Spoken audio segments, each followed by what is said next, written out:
Morning, good morning. Morning, sir. Morning, sir. Morning, good morning. So, students, today we have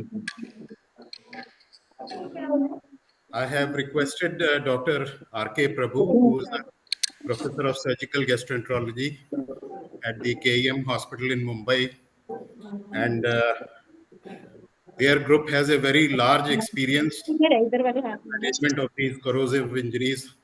So, thank you, Dr. Prabhu, for accepting my request and invitation to join the moderation. I would request you to moderate the session. Yes, Dr. Vinay, we can start. Everybody else, please put your microphone off. Can I request everybody to mute? Yes, I'll Yes. start he's a patient who is a 21-year-old male. He is a student from Roorkee, Uttarakhand. He presented with a chief complaint of difficulty in swallowing for past 6 months. So, the patient gives a history of suicidal consumption of Harpic on 15th of July, for which he had consumed around 100 ml. After which he had 5 to 6 episodes of vomiting. And no history of any chest pain, abdominal pain, hoarseness of voice, or breathing difficulty. And followed which he was taken to local hospital where he was admitted, and followed by Riles tube was placed, and he was treated conservatively in the ward. And after that, he was discharged in few days with the Riles tube in situ, and he was advised feeding through the Riles tube. So later on, after 1 month, he developed vomiting episodes, which was non-bilious, and he couldn't tolerate the RT feeds, for which he visited another hospital, where he was admitted and he was evaluated, and he was underwent an abdominal surgery, where they had placed a two tubes in the abdomen on 9th of August, and he was started on the tube feeds in one of the tube, and we for after which he was tolerating the tube feed, and for he was discharged from the hospital, whereas the Riles tube had been removed in that hospital. Then followed by, there was no history of any endoscopy done there, no history of any ICU admission. And after the Riles tube was removed, and he had difficulty in swallowing, which was progressive in nature. And initially, I was able to swallow semi-solid and liquid diet, which obviously the output used to come through one of the tubes that was placed, and, and now is unable to swallow even the saliva. So at present, he is tolerating FJ feeds, and there is no breathing difficulty, there is no hoarseness of voice, and there is history of over 8 kg weight loss in spite of tube feeds over the last 6 months. And past history, there is no known comorbidities or no prolonged medication intake. There is history of surgery, that is feeding jejunostom and venting gastrostomy, done on 19th of August. There is no significant, there is no family history or personal history. There's no addiction or no psychiatric illness or no history of any previous suicidal attempts. To summarize my history, he is a 21-year-old male without any comorbidities, addiction, or any psychiatric illness, with a history of consuming and corrosive, with a suicidal intake of 6 months back, which initially he was placed on NG tube and he was tolerating NG feed. Later on, he developed vomiting episodes, followed by a surgery, that is a placement. He underwent feeding jejunostom and venting gastrostomy, and uh, after that, he had a progressive dysphagia from grade 3 to grade 6 over the past 5 months, associated with weight loss in spite of tube feeds. Uh, this From the history, there is a case of corrosive induced dysphagia uh, with the features suggestive of gastric gout obstruction and status post venting gastrostomy and feeding gastrostomy. Yeah, Dr. Prabhu, you can. Okay. So now going back to your history. So suicidal intent of taking 100 ml of Harpic, right? So would have been the same if the patient would have same. Somebody's microphone is on. Hmm? We can close.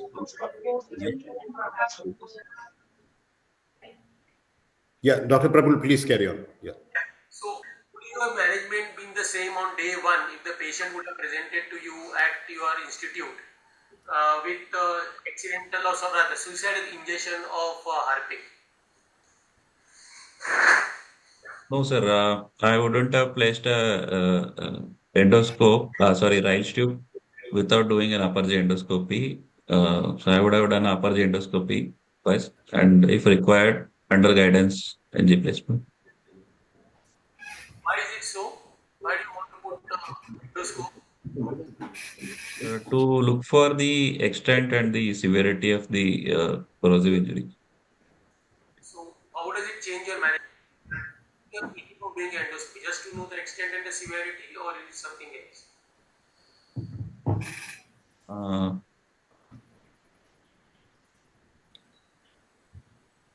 they were to grade the injury, sir, according to Zerka grade. So, Why do you want to? and if it is, That is what we would like to know. Why do you want to grade? Does grading change your management or your evaluation of the patient further? yes, sir, if it is a, grade 1 or grade 2A, then patient can be managed conservatively, can allow within 48 hours clear liquids, and we can discharge the patient soon.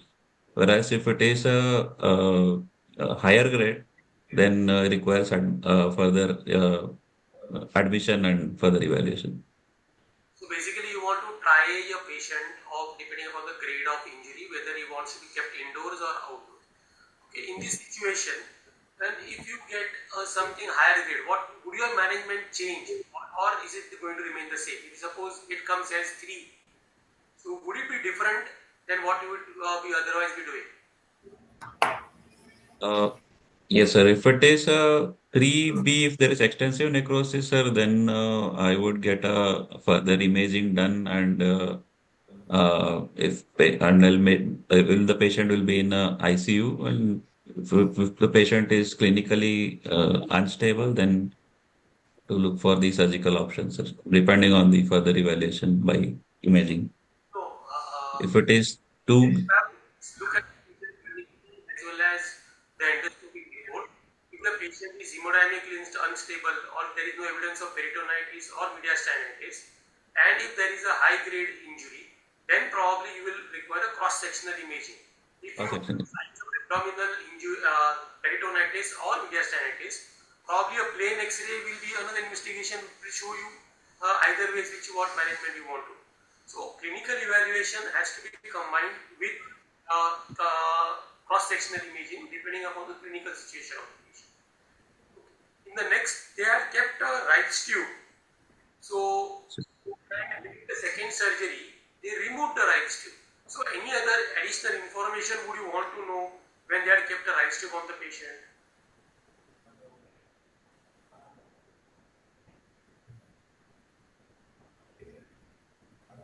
What was draining through the right tube? Was it hemorrhagic or was it sloughed off material or patient was draining bile? So would you be interested in knowing that? Sir, when the patient had a Rice tube in situ, he was started on Rice tube feeds. Yeah. So there was it was used for feeding purposes. Then once he started developing vomiting, then it was removed. What Dr. Prabhu is asking, will the material which is coming out of the rice tube when it is draining or when it is aspirated, will it be of any help to you? He gave you hints. Is it blood stained? Yes, Is sir. it bile? Is there necrotic tissue? Yes, sir. If it is a bile stain, uh, then it indicate the distal passage is patent, sir. If it is a uh, uh, blood pains, then there probably a gastric ulcer injury, ongoing hematemesis. Sorry, upper GI bleed. You can assume the grade of injury also depending upon this. And then the patient you said was starting on RT feeds. and the patient could take RT feeds for about how many days you said? About 1 month, sir. So for 1 month patient was taking RT feeds. Would you want to know the quantity of RT feeds? Whether it was the regular volume or the patient had to aspirate back, does it make a difference? Yes, sir. Yes, sir. If patient is if if the patient is on NG feeds and if there is a distal obstruction, then the on aspiration the same amount will be coming back. Yes. So in the initial phase, probably because of edema, there will be you have to delay the RT feeds. But however, with time, if the patient can tolerate about 300 ml, so that should be a good amount of nutrition for the patient with good dietitian support. That will tell you whether the patient who had a stomach which was getting cicatrized or whether the patient had a good volume stomach available at that time. Okay. So the patient you said was then operated on 19/8. So what Yes, type sir. of surgery do you assume? You already put that patient underwent feeding testosterone. Yes, sir. So do you routinely perform or is it performed outside? Sir, this we routinely won't perform venting gastrostomy either, but this case was performed. This was done outside, and he was referred here. So this was Why the history which was there. why you will not put do the same surgery? What is your reason for doing the same procedure? Uh, Sir, venting gastrostomy, adding a venting gastrostomy may cause the adhesions which may hamper the neck surgery. Even if we are doing a conduit surgery, there will be adhesions. And if we are planning for cologastric anastomosis. Otherwise, if we are using a stomach as a conduit, then uh, will not be able to because of gastrostomy. Yes. Would you have done an endoscopy on this patient if the patient would have come to you after 1 month or the complete in your practice? Sir, if the patient comes delayed after 1 month, first we'll get a barium swallow sir, to get uh, the stricture mapping, and followed by we'll go for upper GI endoscopy. Why so? If you are getting suspecting gastric outlet, why not straightway do a endoscopic evaluation? Uh,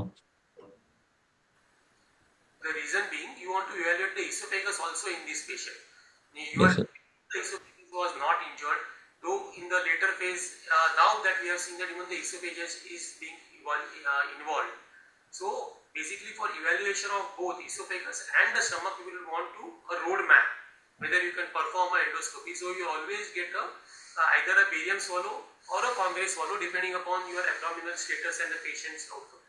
Barium swallow, I agree, but in our practice we tend to do more of Conway swallow. The main reason being, if you are not going to remove that barium remains lifelong with the patient in the crevices or in the stomach. So unless you give them a good wash afterwards, in a patient with outlet obstructions or with a fistula, they will remain there.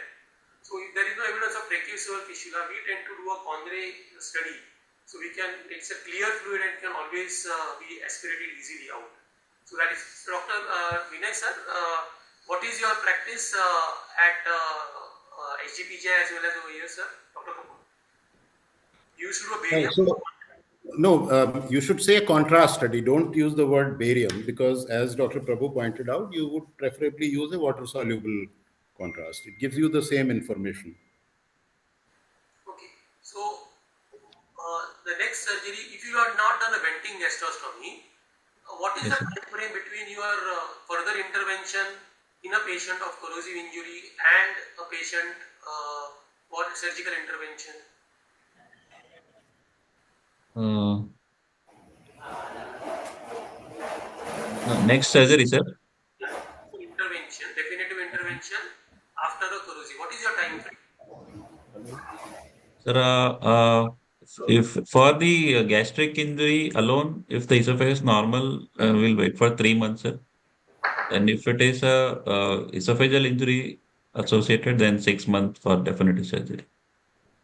So the routine practice is to wait for 6 months for your complete evolution of the injury. 3 months is too early a phase for intervention. So probably our practice is to wait for a period of at least, that is the minimum that period time frame we wait, 6 months for complete evolution of the injury before we are going to do any definitive procedure on these patients. So that is a routine practice. I think that is what is being practiced everywhere. So 3 months is too short a time frame to go in. Why is it so? Sir, stricturing the cicatrization process is ongoing, sir. So we'll wait till the scar matures, minimum up to 6 months. So you want the complete evolution of the stricture. Same like your bile duct injury, you wait for the evolution of bile duct injury when you are going to associate a vascular injury. So here also there is lot of vasculitis which happens irrespective of whatever acid or alkali. So you want to wait for the complete evolution of the stricture before doing a definitive intervention. Okay. So in the time frame, if you don't do a venting gastrostomy like you said, how will you avoid patients having vomiting in these patients? Sir, if the endoscopy is being done, endoscopy guided NG placement and uh, followed by feeding. Talking about constipated and vomiting, not nutrition. I think Dr. Prabhu lost the connection. So just a few points to repeat. In your impression, it would be better to say corrosive induced esophageal stricture causing dysphagia grade 6 with features suggestive of pyloric injury or pyloric stricture causing gastric outlet obstruction. Dysphagia and gastric outlet obstruction are manifestations. The diagnosis or impression should be a corrosive stricture. Then about the grade, this is a very frequently asked question. The answer should be that grading of the severity of a corrosive injury in the acute setting is important because it decides how you will manage the patient, whether the patient can be discharged, whether the patient has to be kept in the hospital, whether the patient has to be admitted to ICU, whether any further investigation in the form of either a contrast study or cross-sectional imaging is indicated, and if it is a very severe injury, then whether in the first go itself you would like a feeding port. For example, if ICU placement is not possible, whether this patient should have a feeding jejunostomy because you anticipate that patient will not be allowed oral, patient is bound to develop a stricture, and therefore a feeding port may be indicated. So these are the reasons why the initial assessment of the severity or the grading of injury is important. In the same breath, you should always mention that this endoscopy has to be done by a very senior, experienced endoscopist, very gently, using minimum amount of insufflation, because there is a definite risk of causing a perforation, especially with severe injury. When you start, you don't know how severe the injury is. Also, you should say that at the first view of the esophagus, if necrotic mucosa is seen or if frank bleeding is seen, which indicates a very severe injury, then endoscopy should be abandoned at that stage. You should not try to push the scope beyond, because now you know that it is a very high grade injury and there is very likelihood that the entire wall of the esophagus is necrotic, especially with alkali, and therefore you should not push the scope because it is only that you want to assess the maximum grade of injury, which you have already seen. Nasogastric tube placement at the time of upper GI endoscopy is a debatable issue. You should know the pros and cons. The pros are that it acts as a feeding port, so you don't have to add a FJ unless there is a pyloric injury which is causing pylorospasm and gastric outlet obstruction. Um, it also keeps the lumen open for your future intervention. So once you have a rise tube, you can pass a guide wire through it, and that will help you in dilatation. The, the, con, the cons is that it keeps the esophagogastric junction incompetent, patent, open, and induces reflux of the acid, which may cause further injury to the esophagus. 6 months again, the answer should be that corrosive injury is like any other wound, and wound healing process shows that uh, that the total fibrosis takes about 6 months. And therefore, in any injury, you would like to wait for 6 months for the injury to mature, for the fibrosis to complete, for the final grade of stricture to show and then intervene. So this is how you should answer these questions. Yeah, Dr. Prabhu, please carry on. Can you hear me? Sir, can I Yes, sir. interrupt? Yes. Sir, Yes, can I please. interrupt? Yeah. Yeah, I just have a question. Yes, Vinay, yes, have you Rajan. had a psychiatric evaluation done? And what was the findings of the psychiatric evaluation? Is the patient Uh, on psychiatric medication? no, sir. Patient was not in any psychiatric medication. No history of That any is previous incorrect. psychiatric That is illness. incorrect because the patient who has performed it through suicidal intent, they can perform it again, especially because their quality of life is so poor after corrosive injury. They attempt to commit suicide again. So you should always have a psychiatric evaluation and treatment right at the beginning. And if it has not been done, you go back to the previous slide. In your past or treatment history, you should make a special mention. Yeah, that the patient has not had any psychiatric evaluation. You mentioned no psychiatric illness. That is the history. But Yes. because the patient has already received treatment at some other place, in the treatment history, you should mention that. That shows that you have this in mind and you have asked for it. And if it has not been done, you will get it done. Okay. So whatever answer you give in the exam should show your knowledge and should show your intent also. That what is the intent of saying that. Okay, please proceed. To examination, patient was alert, conscious, oriented, time, place, and person. Is sitting comfortably in the bed with the ball by his side and spitting saliva frequently. Is an averagely built and poorly nourished with a BMI of 16.8. And patient on examination, patient also had a pallor and pedal edema and pulse rate of 92, BP of 102 by 60 with a normal respiratory rate, and patient was afebrile. Oral cavity examination had a normal, adequate oral mouth opening with a good hygiene, normal tongue movements with no mucosal lesions or scarring noted, and a posterior pharyngeal wall visualized, which was normal. Now, the Before you abdomen see, exam. sorry, before you see the posterior pharyngeal wall, is there any other structure which would give you a very good indication that whether there has been an upper aerodigestive injury, a mobile Uh, structure? yes, sir. Soft palate, uvula, and Yeah, so you should make a comment on that. See, when in a patient with corrosive injury, in the abdominal examination, you will not find anything, but you have described abdomen in such great detail. Oral cavity and chest are then important. Oral cavity, you should mention everything.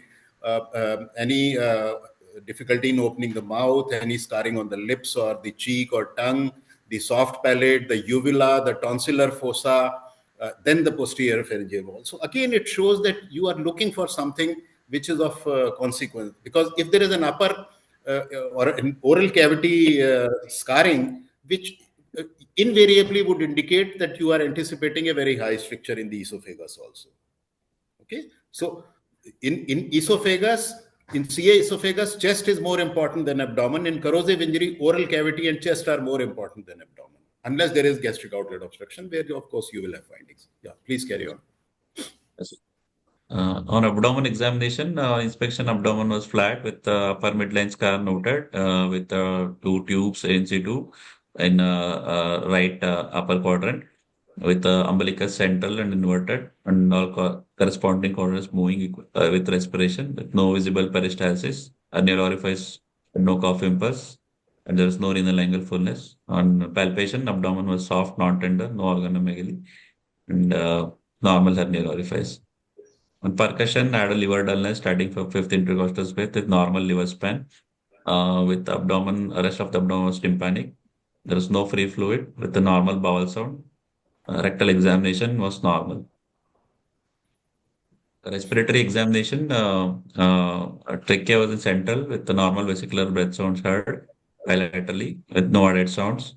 Cardiovascular and examination, S1, S2 are no murmurs. There is no focal neurological deficiency.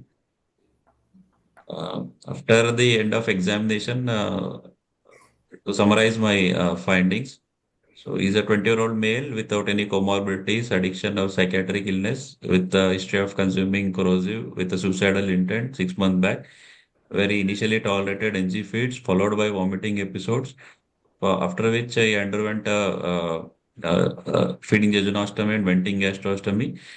And after the NG removal, patient had progressive dysphagia. It's progressed from grade 3 to grade 6 with a significant weight loss over the same time in spite of tube feeds.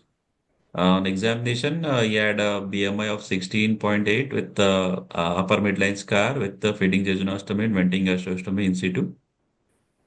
So this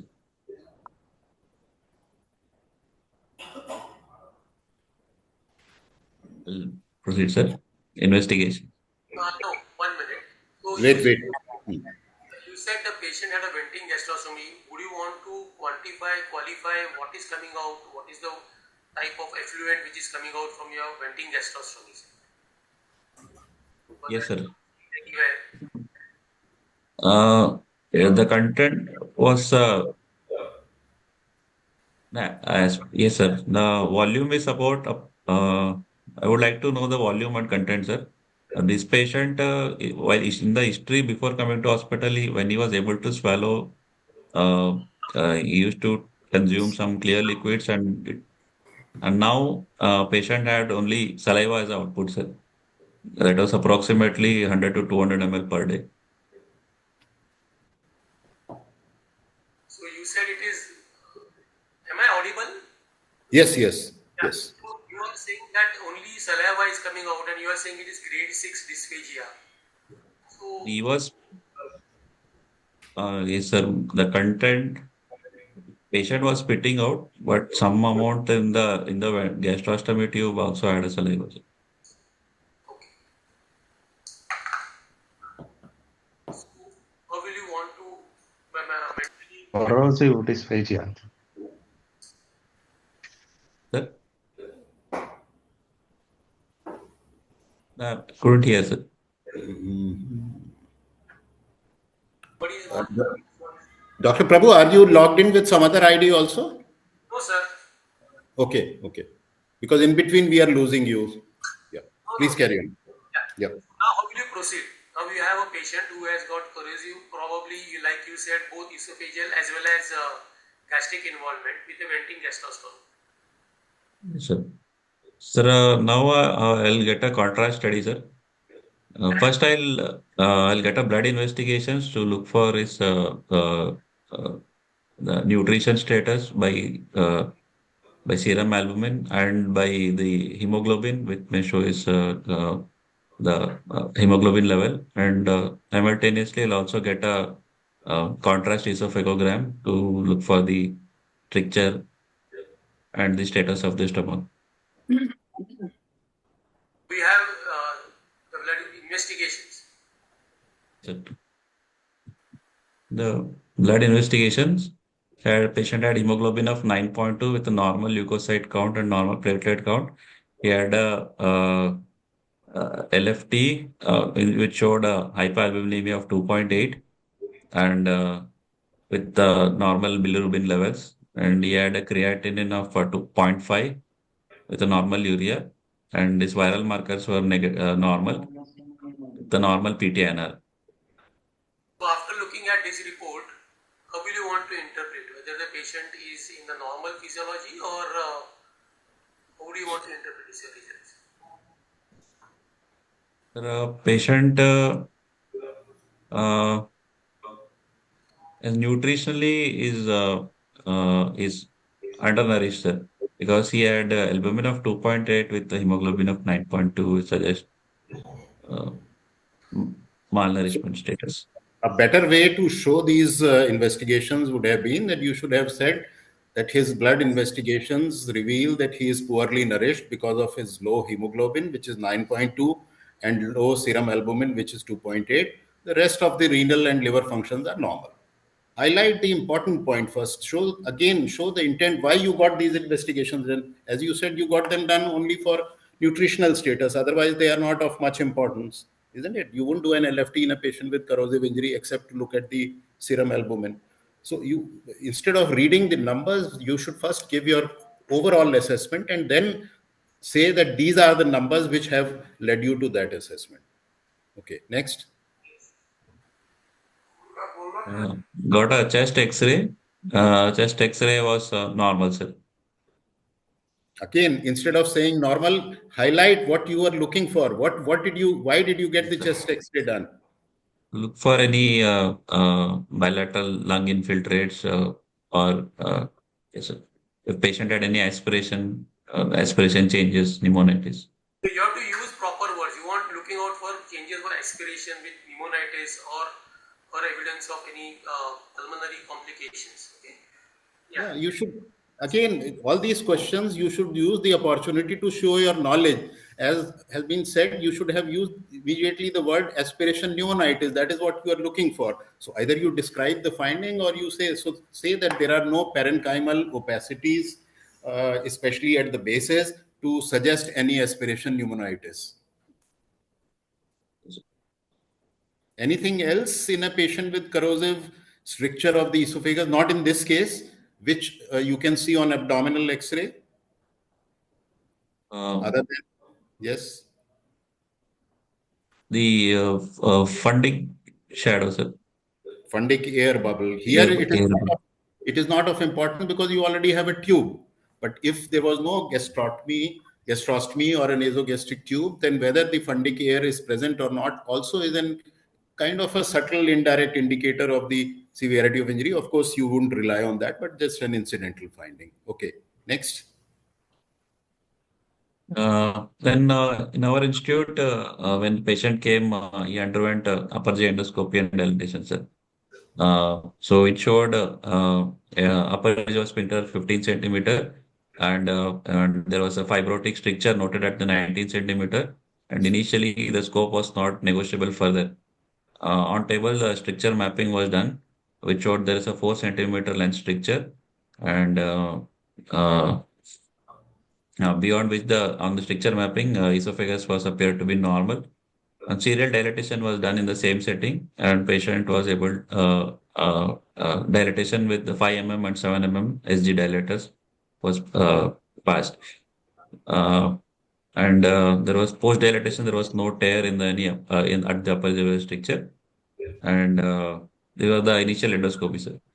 And followed by a month later, a patient underwent another endoscopy with the second session of dilatation, uh, where the stricture was dilated further from 9 mm to 12.8 mm. And then the stricture there was and the scope was passed beyond.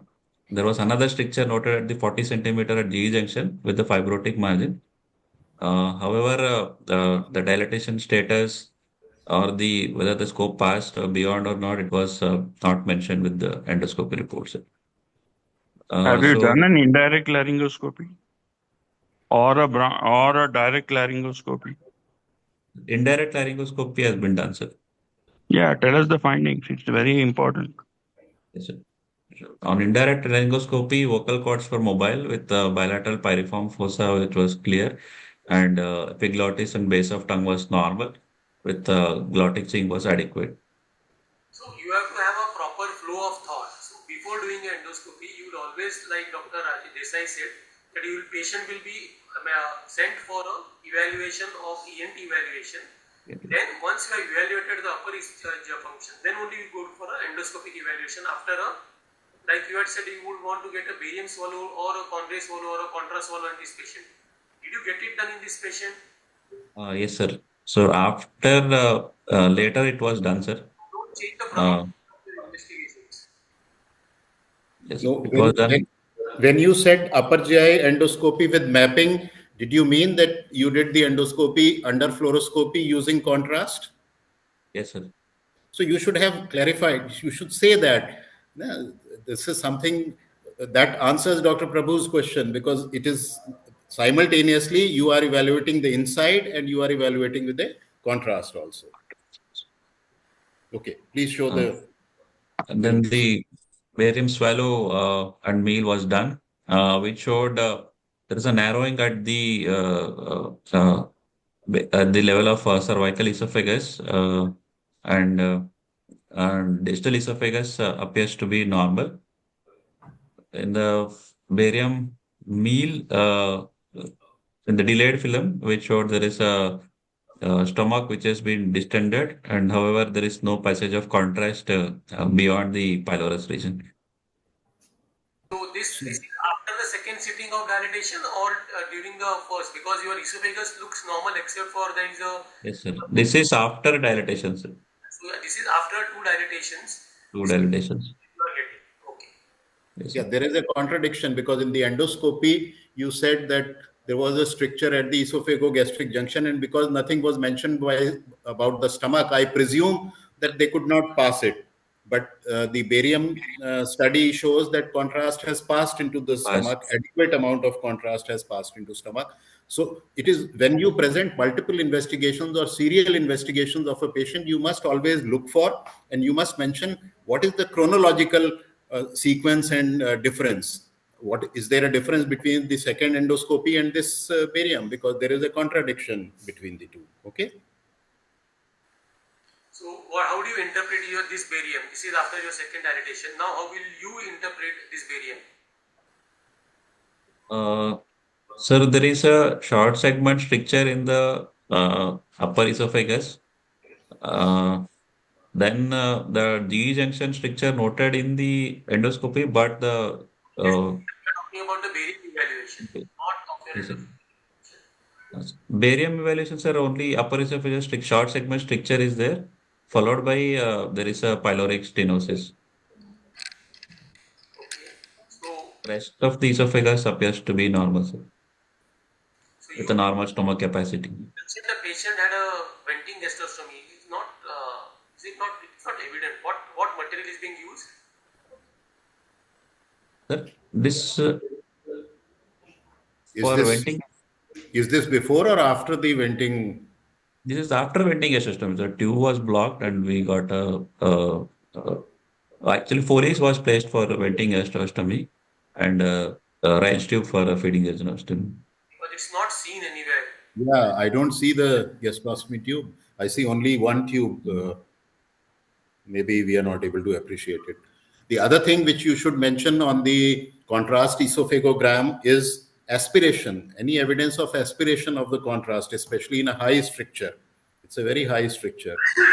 You should say, go back to the previous film. You should say whether any contrast has been aspirated into the tracheobronchial tree. If you see contrast in the tracheobronchial tree, it could be both because of either because of aspiration or because of a fistula. But if you are doing a dynamic study, then the timing when you see the contrast in the tracheobronchial tree and in the static film, sometimes it may be difficult, but if it is a high stricture, it is more likely to be due to aspiration. But here you don't see any contrast in the lung fields. That also should be mentioned. Yes. Yes, sir. So there's a barium swallow report, sir. So it showed they reported as the luminal narrowing at the proximal thoracic esophagus upper border of T1 till upper border of T2 with the uh, uh, proximal uphold of the contrast, and there is no laryngeal penetration. Stomach distended with opacified with the contrast without any mucosal irregularity. No passage beyond the stomach. Go back to the chest, the contrast. Is it T1? No, sir. Actually, film appears like the level of C5, Yeah, C6, but I, I, I thought they it is. reported Prabhu, this. what is your? I don't think it is T1. It's Yes, not sir. T1. It's quite higher, sir. It looks quite higher. Okay, please carry on. Yes, sir. Uh, that's all, sir. No other investigations were there. Dr. Prabhu, you can continue with the management plan. So now you are happy with whatever investigation, or you want to evaluate the patient further? Uh, What will be a further no, sir. plan of action for this patient? Sir, further management will be to nutritionally optimize the patient with adequate tube feeds, FJ feed, and followed by dilatation of the stricture, further dilatation of the stricture of the esophagus. Then once the stricture, the targeted diameter of 14 mm is achieved, if it is achieved, then I would like to wait for then I'll go with the gastrojejunostom, sir, because already 6 months. You have missed out on an important point Dr. Desai had pointed out. You had said that 6 months back the patient had a acid ingestion with suicidal intent. So this patient you should utilize the Psychiatric. for psychiatric evaluation and stabilizing the patient, because all your efforts will go waste if the patient has not been evaluated and for managed for his psychiatric and social support whether he has at that time. Okay, so these are two important things which you have to do prior to any other further intervention on this patient. Okay, so what will be your end point of nutritional support? You said you want to build up the patient. You have already crossed the time frame of 6 months. So it was in July, July, the patient had injection, and now we are in the month of March. Yes, sir. Sir, the simultaneously esophageal dilatation along with nutritional buildup, sir. So I would wait Question, till the patient. question was very specific. What is your endpoint of nutritional support? What parameters are you aiming for? Weight gain followed and also the albumin level of at least three and above. And the variation of these patients can be because of edema. Okay, so you have to look out for hydration of these patients. This is very important. Your albumin, sorry, BUN creat will be also be normal in this patient because these patients have got asthenia and loss of muscle mass. So again, your BUN creat may not be after adequate hydration, and evaluate this patient again for his albumin levels, his hemoglobin level, and his weight gain in absence of edema. Only then you can label this patient as adequately nutritionally in a proper situation. So once you have hydrated, now what will be your plan in this patient? Uh, You said that you will dilate the esophageal stricture to achieve 14 mm diameter.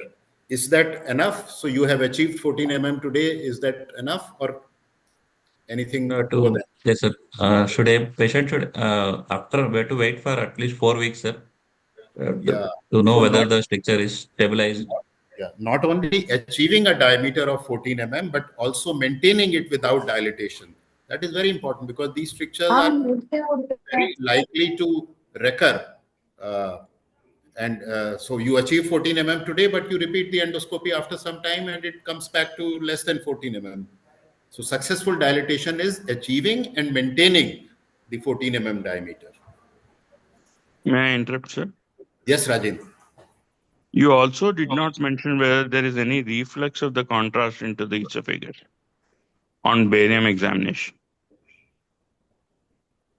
whether the Uh, rugae are present in the stomach or not, to indicate mucosal integrity, yes. and also where the Uh, duodenum is strictured.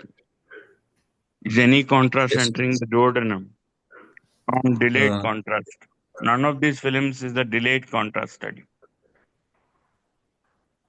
yes, sir. But even the delayed contrast study, there was no passage beyond the You have to sir. mention that. Whatever you don't mention, it means you are not thought about. I'm I'm sure the timings of the four spots must be mentioned in the film. I can't read it. So if it is there, then you should say that the last film is so many minutes or so many hours after the contrast was given, and still no contrast has gone beyond the stomach. If it is not mentioned, you should, as Dr. Desai said, you should have said that I would like to see whether this contrast empties out of the stomach into the duodenum after so many hours or not. And again, this I have been saying, nothing is understood in the exam. We know that you people know most of the things, but you get marks only for what you say, not what is in your mind. We can read what is in your mind, but you don't get marks for that. So, do you expect a duodenal injury in a patient with corrosive injury? Very Is it rarely, sir. common? Unlikely. Why? Uh, because most of the injuries are acid injuries, sir. So in acid injuries, there will be uh, pyloric spasm, intense pyloric spasm, and the pooling of the acid in the prepyloric region. So Yeah. So in the moment the acid reaches the pylorus, it immediately causes intense pylorospasm, which prevents any of the corrosive to get into the duodenum, and that is why in majority of these cases the duodenum would not be injured, would not be strictured. Am I correct, Dr. Prabhu? Yes, sir. And just to add, it is always a pre-pyloric stricture rather than a pyloric stricture. It should be very clear in Okay. your mind. Because of the spasm, the pylorus is also gets spared. It is the pre-pyloric area and probably the distal antral area which becomes cicatrized, and there is proximal dilatation of the stomach. Okay. So, what will be your further management for this patient? I think let us give him a hypothetical situation. So there are two situations. One, that the esophageal stricture we have successfully dilated and it remains at 14 mm. And second is that it recurs or it doesn't, we don't achieve 14 mm. In both situations, what would you do? Let us take the easier situation first. The esophageal stricture has been successfully dilated. the esophagus successfully dilated and maintained, sir, then I will do a uh, uh, gastrojejunostomy or a Billroth-1 reconstruction uh, for the Sorry, stomach. gastrojejunostomy and Billroth one, you said? Or, sir, Billroth-1 or You can't gastrojejunostomy. you can't say I will do this or that. You can say these are the options, but when you are asked what will you do, you have to choose one option. You can't do both the procedures in a patient. So I again, will do. students, when you answer, you have to be clear. If you want to describe the options, you should say these are the options. But I would prefer if you are asked what will you do, you can say that these are the options, but finally you have to choose one option. So what will you do? And why GJ and why Billroth one? What are the pros and cons? Sir, Billroth-1 maintains the normal physiological pathway, and thereby there is the absorption of the nutrients, that is the iron and calcium through the duodenum. So micronutrition absorption will be maintained. Uh, Whereas the cons for the same is the prepilo the area has been strictured, and anastomosing through the stricture there is also risk of leak. No, Uh, another important thing what you have to remember, Vinay, is that you have not evaluated duodenum. Okay, we are assuming the duodenum usually gets spared in these patients. So assumption on table you might find there will be some amount of cicatrization of the duodenum. So you should not be very dogmatic that I will go and do a Billroth 1 on this patient. So Billroth 1 is good surgery, but then only after evaluated the duodenum. Here we have not evaluated duodenum, so we are assuming the duodenum is normal. So it will not be a ideal procedure if you have not evaluated duodenum. So what gastrojejunostomy surgery? What type of gastrojejunostomy? Roux-en-Y gastrojejunostomy, sir. Uh, so that will prevent the biliary reflux and further in. Yeah, again, you should explain your answer and say that this is a young patient, this is a benign disorder, patient is going to have a normal lifespan, and therefore I would prefer to do or I would like to do a Roux-en-Y gastrojejunostomy, which will obviate any risk of duodenogastric bile reflux, which can cause severe gastritis. You should give complete answer and show your knowledge. Okay. What is And Roux stasis syndrome and how will you prevent it? Uh, yes, sir. Roux stasis, when we do a Roux-en-Y reconstruction, sir, uh, there will be obstruction of the in the roux limb. So, uh, so that can be mitigated by the shortening the roux limb, sir. The length of the roux limb should be kept short. It is because there is no pacemaker function of the stomach does not get transmitted into the root because at the GJ the nerves are interrupted. Second thing is the bowel has to be maintained in continuity, and you can do a Brown anastomosis to prevent bile reflux. So that is a preferable option because if you have Roux stasis syndrome, Again, resurgery, that's a big problem. Second thing is you should always say that I will assess the stomach mucosa. If the stomach mucosa is healthy, I will do a Roux-en-Y gastrojejunostomy or a loop gastrojejunostomy. In its absence, I would prefer to do a total gastrectomy and do a esophagojejunostomy.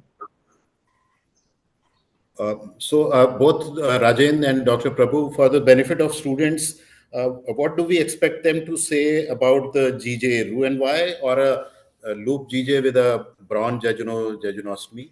Our practice has always been to do because it's a young 22-year-old male patient, we would prefer to do a Roux-en-Y in this patient rather than doing a loop jejunostomy. Though we may add bronze if we are in a slightly senior age group, but we will prefer to do a Roux-en-Y in this populations. Vinay, is there a difference in creation of a Roux loop for this procedure or this injury or this stricture versus when we prepare a Roux loop, say for a biliary stricture or a pancreatic anastomosis? Or is it the same? So the difference is that there you divide the jejunum at least 20 to 30 centimeter from DJ because that is the most important absorptive part of the jejunum. And you want to keep it in the enteric path. Here, if you divide the jejunum 30 centimeter from the DJ, that proximal jejunum, which is important, is not a part of the enteric path. So here, the jejunum should be divided as close or as short distance from the DJ as possible. You want to keep the proximal jejunum in the food path so that the absorptive function is there. So that is the difference. And that is why if you keep a short Roux limb, the Roux stasis syndrome also should be less as compared to a long Roux limb. But the point which Dr. Rajendra was mentioning, that you have an alternative, that you do a loop GJ with a distal jejunostomy, which then becomes a broad loop. Okay, let's Yes, move sir. on to the second situation, which is a little more difficult. We have still 5 more minutes. We can outline the plan of management. Suppose you are not able to dilate the esophageal stricture. It is either not reaching 14 mm or it comes back to 10 mm. Then endoscopic management would I will initially try with the endoscopic management, sir, by injecting steroids for the stricture, and then I'll try for further dilatation. And if it's still refractory, and then I will proceed for the surgical So, plan for surgical management. yeah, Dr. Prabhu, since we have only 5-6 minutes, your comments about role of steroids in esophageal stricture, what the student should know and what should they see, and at what stage, and what is the This basically expectation? we do not, or even our endoscopists do not routinely use steroids in management of corrosive esophageal strictures. Here, the reason being, initially, if at all you want to use, they have used it in the early acute phase, not in this delayed phase. Streptomycin because it reduces the fibrotic responses, but not steroids in management of corrosive esophageal strictures, just for management only. Rajen, you want to add anything? I think Dr. Desai has left. So I don't think you should say it. You probably can say that there are some reports or there are some groups which use steroid, but I don't think it's a part of a definitive kind of management. And that too, after the stricture has either not responded or recurred after dilatation. So I'm not sure whether that would be a good option to The mention. only phase is, yes, sir, during acute phase when the patient the fibrosis has not set in. Because once the fibrosis is setting, injecting steroids has not worked. Even in our scars, if you see abdominal wound scars, you use triamcinolone injections in the early phase, not once your scar is become fibrotic. So I don't think it should be effective. If you not effective in your normal abdominal wound scars also. And what do we expect the students to say about the role and use of steroids in the acute injury phase? So we don't use it, but the role has been described in acute phase, not has been described in literature also in developed phase. So we don't use it, but it has been there are few articles which talk of use of steroids, triamcinolone injections It's also been shown that there is an increased risk of perforation on dilatation in those patients who are put on steroids, especially in the groups that believe in early dilatation. They prefer to put them on steroids and then do dilatation. That is a strategy with lot of risk. So most people do not give steroids. Only if there's a tight recurrent stricture, they have injected steroids and been able to achieve dilatation of very tight strictures.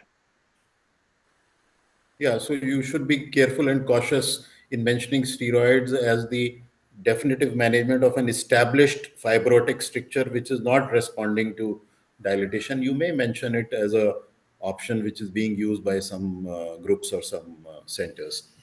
Okay, so what will be your plan of management for a non-dilatable or a recurrent stricture both in the esophagus and in the stomach? Uh, do a surgical management by esophagocoloplasty, colonic conduit. Uh, esophago, I'll do a colonic conduit to bypass the esophagus by esophagocolic anastomosis with cologastric anastomosis and proven by gastrojejunostomy.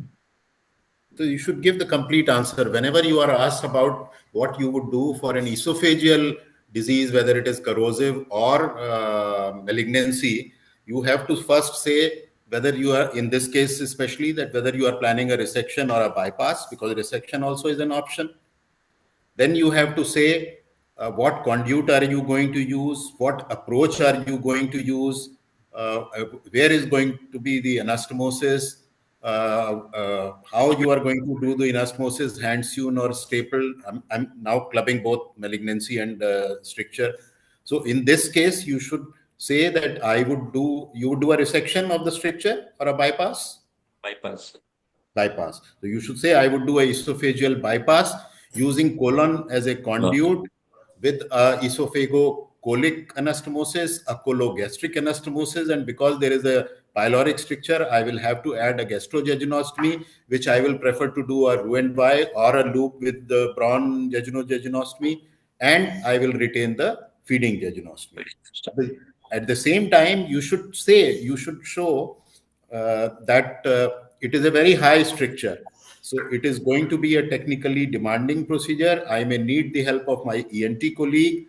I have to counsel the patient for a possible high risk of aspiration and a need for Yes. tracheostomy. All these things have to be mentioned because this is what you would do. So there are questions from Dr. Jasmeet that in a patient with corrosive esophageal, is there an indication for surgery? If stomach is normal, we should still go for colon. Uh, uh, uh, Most people for benign strictures prefer to use colon, although technically stomach is better and easier. But for benign strictures, I think most groups, I would request both Rajendra and Prabhu to comment on that. But in the presence of a pyloric stricture, stomach would not be a good option because you will need a stomach drainage procedure also. And yes, stomach can reach up to pharynx. In fact, Dr. Chattopadhyay's favorite comment was that stomach, if well mobilized, can reach up to the base of the skull also. So it can be used, but not in presence of a pyloric stricture. And as I said, even in the absence of a pyloric stricture, most people would prefer colon. Dr. Prabhu, your comment on choice between stomach and colon for a benign stricture? Our choice over here is to use colon. Just to answer your previous question, sir, in this patient, you have got a stricture which is quite high. It is very important that at least you have a 5 to 6 centimeters of the esophagus available below the pharyngo-esophageal junction for construction of your coloplasty. If we don't have, then this patient will tend to have a permanent tracheostomy also because of high risk of aspiration. So that is very important that you look out how much esophagus we have. So coming back, if you have look at your text, the answer in literature is to take care of the strictures with dilatation. If you cannot dilate it, there is a paper from Dr. Anand Krishnan's group where they will try and do a flap in these patients prior to doing a definitive procedure from right side and then going on left side. However, our group believes it is yet to be published, that we do something called as an endless string, which we pass from the nasal cavity into the stomach and under the abdominal wall, and we do serial dilatations, not under local anesthesia, till we reach an adequate diameter, and we teach these patients to do self-dilatation. So we consider this as one step prior to doing a coloplasty. So if we can maintain the patient's esophagus with self-dilatation to about 14 millimeters, then I think we can avoid. So this is our personal view. It is not there in literature, we are trying to publish it. So once it comes in literature, you can quote it. But right now, it is either doing a coloplasty or you can do what is Dr. Anand Krishnan's publication. You do a stricturoplasty with a flap of the sternocleidomastoid and then do a coloplasty at the lower level. So that is why the assessment of the level of stricture, the dispute that we had, whether it was T1 or a C6 or is very important because you have to have, as Dr. Prabhu mentioned, some esophagus below the cricopharyngeus muscle to have a normal swallowing without risk of aspiration. And very high strictures, again, Dr. Chattopadhyay used to say that you have to ask the patient whether he or she wants the speech or the swallowing. These patients, unfortunately, have to choose between one of them. And But, this, sir, I just wanted to interrupt. I've done a few pharyngocoloplasties and they remarkably work. They don't cause aspiration if there is a functioning epiglottis and there is no scarring of the larynx. yeah, but I In those suppose, circumstances, we can do it. yeah, you have to counsel the patient that there is a possibility that if there is recurrent severe aspiration, then patient may have to have a tracheostomy. I mean, with And I high. find if you do a posterior wall anastomosis, it tends to function better rather than a lateral wall anastomosis. Okay. So I think it's already 10:03. Thank you, Vinay, for presenting. Thank you, Dr. Prabhu, for accepting. And we hope to see you in the Jaipur surgical tutorial more frequently if you are free on Saturday mornings. Thank you very much.